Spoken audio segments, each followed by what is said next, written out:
દેખાડો કોઈ કરતા નહીં, શાંતિથી સાંભળજો.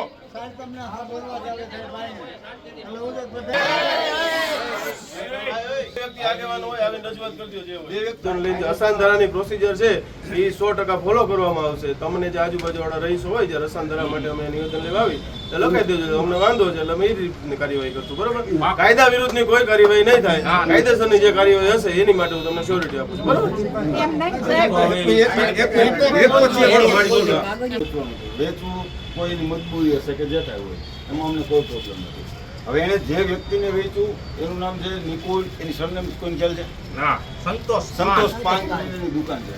હવે એ વ્યક્તિના નામે ઓલરેડી મેં 7 થી 8 અરજી સાહેબ આપ્યું. આની પહેલા જ્યારે સર્વે સાહેબ હતા એનું જ્યારે બદલી થઈને આગલા દિવસે મને દેવા આવ્યા હતા, તો પછી સાહેબની બદલી થઈ ગઈ, 5-7 દિવસ પોસ્ટપોન થઈ ગયું, સાહેબની બદલી થઈ જાય એટલે એવું રાખે. હવે એ વ્યક્તિનું કામ એવું છે કે સાગર, ન્યૂ સાગર, મહેશ્વરી એ 3-4 સોસાયટીમાં એને એવું કહ્યું છે કે અત્યારે અમારા એરિયામાં અસંધારો રાખ્યો, હિન્દુઓના મકાન લઈ અને બારોબાર વિધર્મીઓને વેચી નાખે છે. કોઈને ખ્યાલ નથી હોતો કાગળિયા ક્યારે કરે છે, કેવી રીતે કરે છે, એ કંઈ ખ્યાલ રહેતો નથી. એની સાથે કોણ વકીલ છે એનું નામ કાલીભાઈ બોલ્યો ને. પછી કાલે અમે એને બેઠક માટે વાત કરી, બોલાવ્યો એટલે એ ભાઈ મજા આવે એવો જવાબ દેતો હતો. આટલા લગભગ બધા હતા ને કાલે, બધા હતા, બધાની સામે મજા આવે એવા જવાબ અમને દેવા. પછી લેડીઝ બેઠા હતા ને ગાળી બોલી ગયો ભાઈ. એટલે પછી થોડીક તકલીફ પડે એવું વસ્તુ થઈ ગઈ. એટલે પછી ત્યાંથી વાર્તા પૂરી થઈ. પછી સવારે એના કોઈક સાધુભાઈ કરીને આવ્યા હતા. એટલે લેડીઝો બધા અમે જેન્ટ્સ કોઈ હતા જ નહીં, સવારે બધા સૌ કામે લઈ ગયા હતા. લેડીઝોએ પછી એની રીતે એને ઊભું રાખવું દીધું. એટલે એના જે સાધુભાઈ અત્યારે જે હાજર થયા છે ને અહીંયા, એ ભાઈ કે અમારે તમારા સોસાયટીના પ્રમુખ છે એને મળવું. કીધું કાંઈ વાંધો નહીં, સાંજે 9:30 મિટિંગ કરી આવી જાવ. સાંજે 9:30ની મિટિંગમાં બધી સોસાયટીવાળાને ઘરે ઘરે કહેવા ગયા, બધા લોકો આવ્યા. અમે આવી ગયા, એ ભાઈને ફોન કર્યો તો કે હવે મારે સુવાનો ટાઈમ થયો, હવે હું કાલ આવી કાંઈ કે તમે પોલીસ સ્ટેશને મળો. એ ભાઈ સુઈ ગયા હતા, વખતે પોલીસ સ્ટેશન અમારી પહેલાં પહોંચી ગયા. હવે અમને એ ભાઈ યારે વાંધો નથી, વેચનાર વ્યક્તિ એ વાંધો નથી, અમને વાંધો સંતોષ પાનવાળો જે નિકુલ કરીને વ્યક્તિ છે એની સાથે છે. હિન્દુઓના ઘણા મકાનો એને લઈ લીધા, પોતે હું પટેલ છું, મારે રહેવા માટે લેવું છે.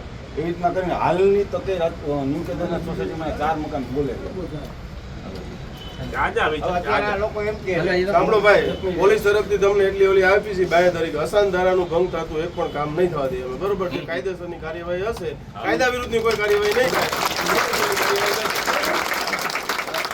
અસાનધારાનો ભંગ નહીં થાય. આજુબાજુના રહીશોનો નિવેદન સાહેબને રજૂઆત કરવા આવ્યા છીએ. આપણે જાજા વ્યક્તિ છીએ. સાહેબે કીધું એક કામ કરો, મારે રજૂઆત સાંભળવી છે, હું સામેથી બહાર આવું.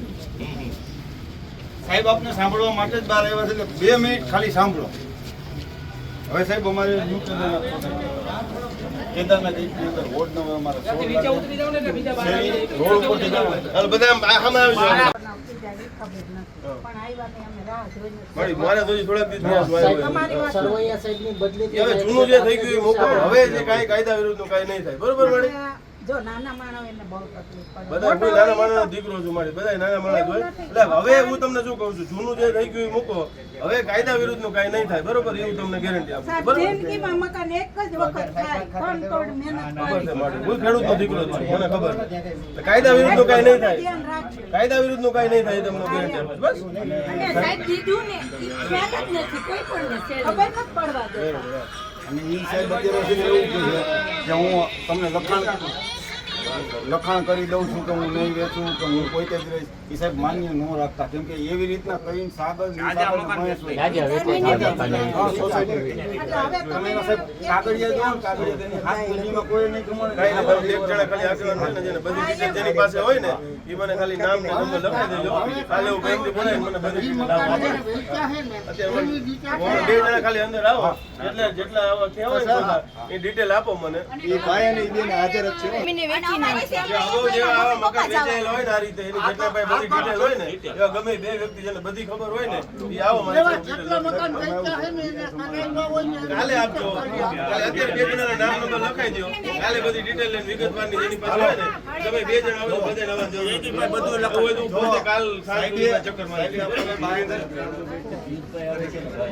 બે જણ આવજો કાલ અથવા પરમ દિવસે પોતે સોસાયટી ચક્કર મારી હોય છે બરાબર જો સાંભળો હવે સાહેબે બાંહેધરી આપી છે કાલે સાંભળો ભાઈ કાલે અથવા પરમ દિવસે સાહેબ રૂબરૂ પોતે જ ચક્કર મારશે.